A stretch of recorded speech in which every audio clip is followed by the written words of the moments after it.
Kakinada SEZ పరిధిలోని భూముల్ని తిరిగి రైతులకు ఇప్పించే బాధ్యత తీసుకుంటారని గత ఎన్నికల సమయంలో ఇచ్చిన హామీని డిప్యూటీ సీఎం పవన్ కళ్యాణ్ నిలబెట్టుకున్నారు.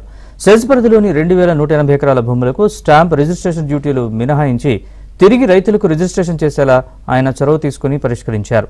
ఎన్నో ఏళ్లుగా అపరిష్కృతంగా ఉన్న సమస్యను కొలిక్కి తెచ్చారు. దీంతో కాకినాడ తీరంలోని తొండంగి, ఉప్పాడ, కొత్తపల్లి మండలాల పరిధిలోని 1551 మంది రైతులకు మేలు జరగనుంది.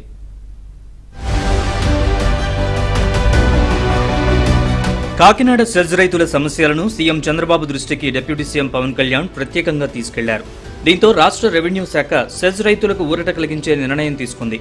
సెజ్ కు రైతులిచ్చిన భూముల్లో 2180 ఎకరాలను తిరిగి రైతులకు ఇచ్చేయాలని కూటమి ప్రభుత్వం నిర్ణయం తీసుకుంది.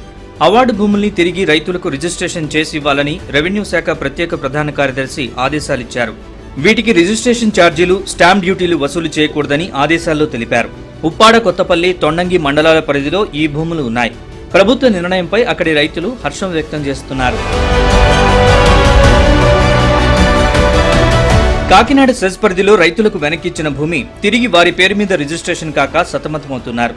దీంతో ఈ విషయంపై దృష్టి సారించిన డిప్యూటీ సీఎం గత ప్రభుత్వ నిర్లక్ష్యాన్ని సరిచేసే నిర్ణయం తీసుకున్నారు. తద్వారా రైతులకు న్యాయం చేశారు.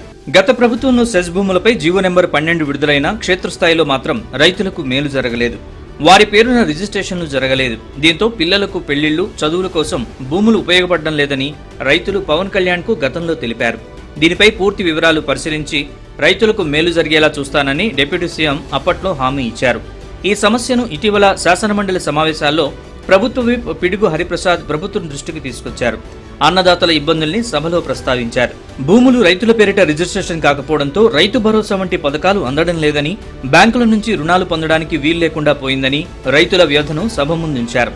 కాకినాడ సెజ్ రైతులకు స్టాంప్ రిజిస్ట్రేషన్ డ్యూటీలను మినహాయించి తిరిగి రైతుల భూముల్ని వారికే రిజిస్ట్రేషన్ చేసేలా మంగళవారం ప్రభుత్వం ఆదేశాలిచ్చింది. సెజ్ రైతులకు ఊరట కలిగించేలా నిర్ణయం తీసుకున్న ముఖ్యమంత్రి Chandrababu, deputy CM Pawan Kalyan, revenue శాఖ మంత్రి అనగాని సత్యప్రసాద్ కు రైతులు కృతజ్ఞతలు తెలిపారు.